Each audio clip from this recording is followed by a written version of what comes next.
Welcome back. In our top business story, the UAE Central Bank plans to set new rules for credit cards. That's according to press reports. The step comes after the central bank received many consumer complaints in recent months over random charges by banks. According to the reports, the authority is now in touch with all banks in the UAE to obtain information about rates and fees banks charge their customers, saying that this would help formulate the new rules. However, so far, there is no exact time frame as to when the central bank will enforce the new regulation. Prices for goods and services in the UAE on average rose 0.9% last year, data showed on Wednesday. That's the lowest rate since 1990. Despite the government raising public spending last year, which tends to push up prices, inflation in the Emirates was at a 21-year low as consumer demand remained weak and overcapacity in the housing sector pushed down rents. In December, prices in the UAE even fell 0.1% compared to November. Apart from food prices, which continued to rise by 0.6% month on month, housing costs declined, as did costs for clothing and footwear, hotels and restaurants, and other goods and services. Etihad Airways reduced its initial order of 25 Airbus A350 aircraft to 19 planes, while retaining options to buy more of the wide-body jets. That's according to Bloomberg News. It quoted a statement in which the Abu Dhabi airline said it has a great deal of confidence in the A350 extra wide-body program, but still it will reduce its order size. The 25 options and purchase rights for these fleet, however, remain in place and will no doubt play a crucial role in the airline's growth, it added. European plane maker Airbus is set to introduce the A350 wide-body airliner in 2017, its answer to Boeing's 777 plane. And let's now look at the stock indices across the GCC.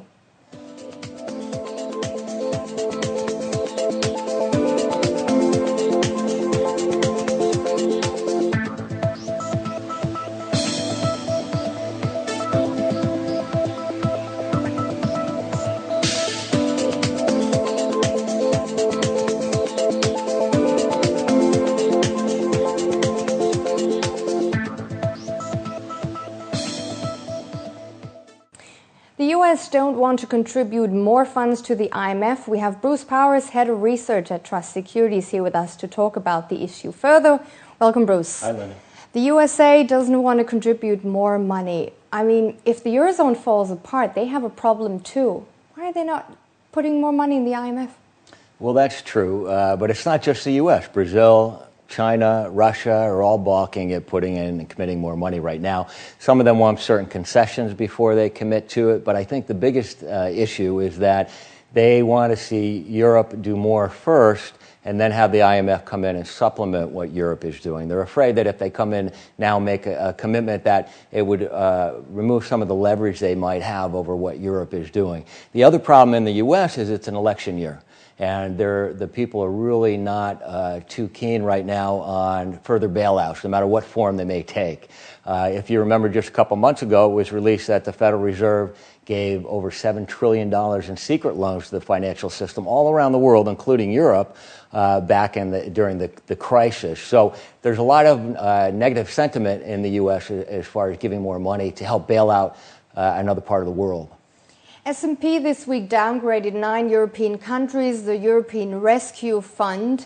How do you see Europe ever solving its debt crisis with news like that? Well, it still remains to be seen that they're going to resolve it, right? They have a lot of challenges still ahead of them. I think that these downgrades were already anticipated by the market, so you don't see a lot of action happening because of that. And also, we still have sovereign debt being sold. Spain sold debt today, and they sold more than they originally anticipated because the demand was so high. The demand was 3 times what they were selling. Also, France is selling bonds today as well. So there's still the ability to get financing. I think as far as the longer-term, medium-term trend, this is a negative. But just like we saw in the U.S., the news went away and people kind of forgot about it for a while. Thanks for coming in. Have a good weekend, Bruce Powers. Thank you.